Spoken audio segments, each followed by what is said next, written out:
थोड़ा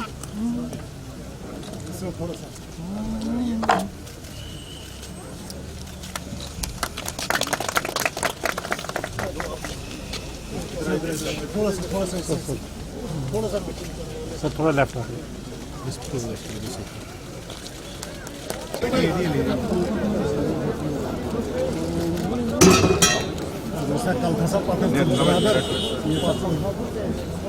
ये तो बोर्ड शाटा बनो थोड़ा पीछे रहना सर दिस वे सर यहाँ की सर इधर क्यों थैंक यू सर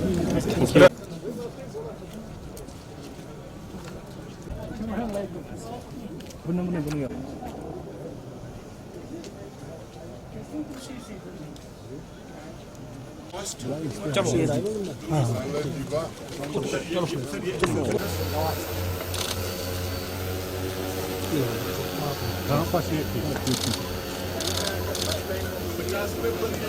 अब कोई नहीं आ गया बस हो गया सर अच्छा तो जा रहे ना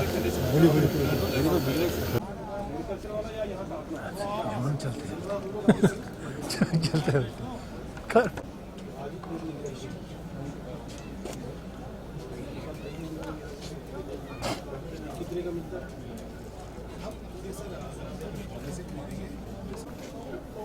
बॉम्बे कौन जाएगा खरीदने यार?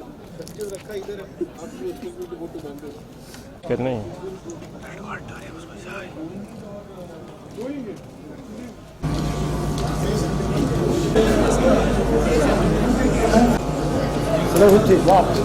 श्री पुरुषोत्तम रूपाला जी और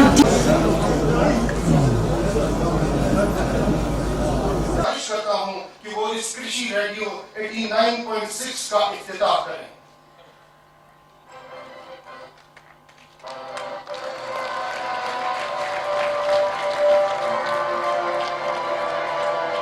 पिछले साल से यहाँ येलो पीली क्रांति आ गई मेरी और एक फसल की जगह सरसों के उत्पादन का कितना बड़ा लाभ हुआ है मैं 1 मिनट में तो आपके बात खत्म करूंगा। हम सब जानते हैं कि हमारी जो फाटर की जरूरत है जम्मू कश्मीर में फाटर की कमी है। मोटे तौर पर जरूरत की 40% फाटर हमारे यहाँ होती है।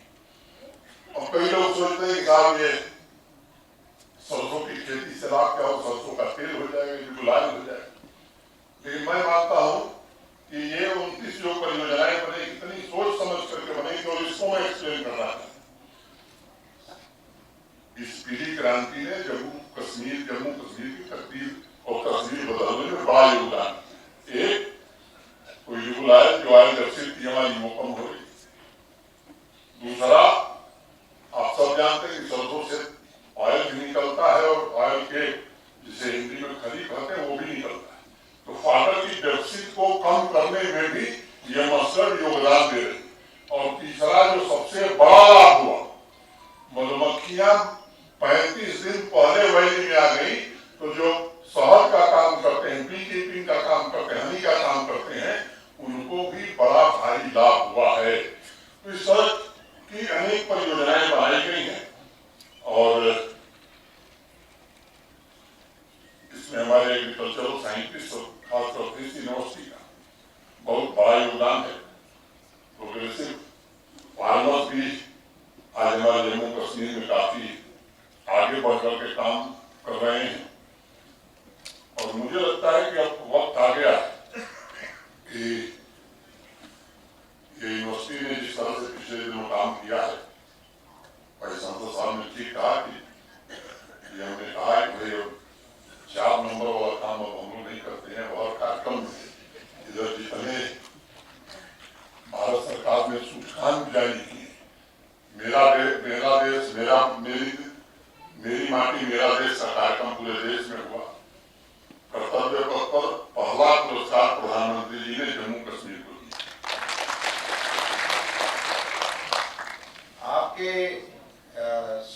यहाँ के यूनिवर्सिटी ने स्टार्टअप के माध्यम से ऐसी नवाचारों की यहाँ भरमार आपने खड़ी कर दी है, जिसको देखकर सुनकर मीडिया के साथियों को मैं बताना चाहता हूँ कि आप मेरे बारे में कुछ लिखे ना लिखे आपकी मर्जी, मगर उस स्टार्टअप के बारे में जरा जोर से लिखे और बड़े से बड़े शब्दों में लिखे, ताकि देशवासियों को पता चले कि हमारे कश्मीर के नौजवान, कश्मीर की हमारी बेटियां इस क्षेत्र में कैसा कमाल कर रहे हैं। इससे ये बूस्ट मिल सकता है कि वो भी देखेंगे कि यहाँ पढ़ा लिखा जो युवा है वो भी एंटरप्रेन्योरशिप में जा रहा है, स्टार्टअप में जा रहा है, और वो चाहते हैं कि हम भी जो है, जो एक विकसित 2028 का जो एक नारा है कि 2047 तक हम जो है एक विकसित भारत हो जाए, तो उसकी एक कड़ी है। क्योंकि हमारा जो जीडीपी है और हम अगर पूरे देश की बात करें तो ये कृषि प्रधान देश है, तो इसमें एग्रीकल्चर जो है ना, एग्रीकल्चर ही हमें टॉप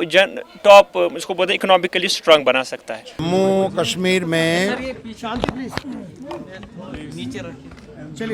इस प्रकार के मेले का आयोजन होना और मेले में किस प्रकार के स्टॉल्स हैं और किस प्रकार की चीज़ें प्रदर्शित की गई हैं उस पर मैं बात करूं, इससे पहले मैं यूनिवर्सिटी को बधाई देना चाहता हूं कि यहाँ कोई त्यौहार हो ऐसा माहौल खड़ा कर देने वाला मेला आयोजन करने का श्रेय एस्कॉर्ट्स यूनिवर्सिटी को मैं देना चाहता हूं।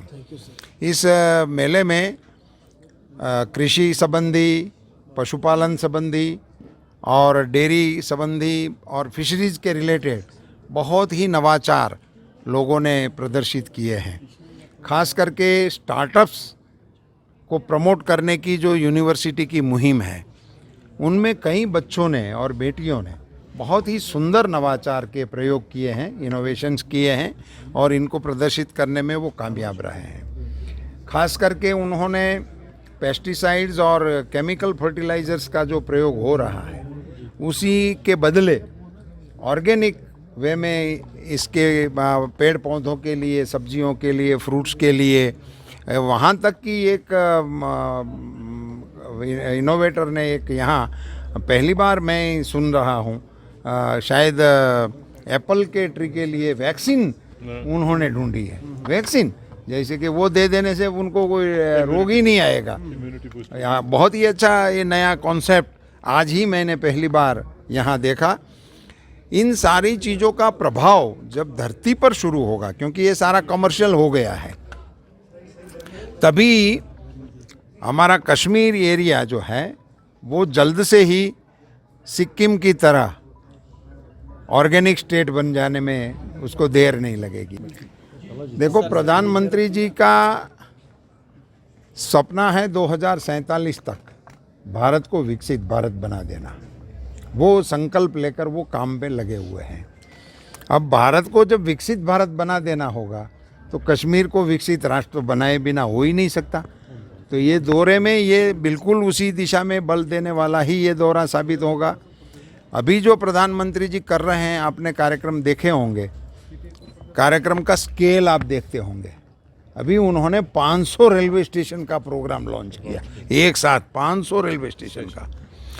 ऐसे सभी क्षेत्र में वो अभी जो कार्यक्रम कर रहे हैं उसका स्केल मैंने कभी मेरे इस पब्लिक लाइफ में देखा नहीं है। हमारे प्रधानमंत्री हैं और मैं कहूँ ऐसी बात नहीं है, मगर ऐसे इस स्केल से काम करने का कभी देखा नहीं गया था। तो कश्मीर में जैसे अपना, मैं वो डिस्ट्रिक्ट में से मैं नाम अभी मिस कर रहा हूँ, मैं किसी को, ये लोग मुझे करेक्ट करेंगे, जहाँ से मिल्क प्रोडक्शन इतना बढ़ गया, पुलवामा में, और वो डेफिसिट में चल रहा था, तो वो अभी अपना पूर्ति अपने आप कर रहा है, वो सेल्फ सफिशिएंट हो गया और एक्सपोर्ट डिस्ट्रिक्ट में से बाहर जाने के लिए भी वो तैयार हो।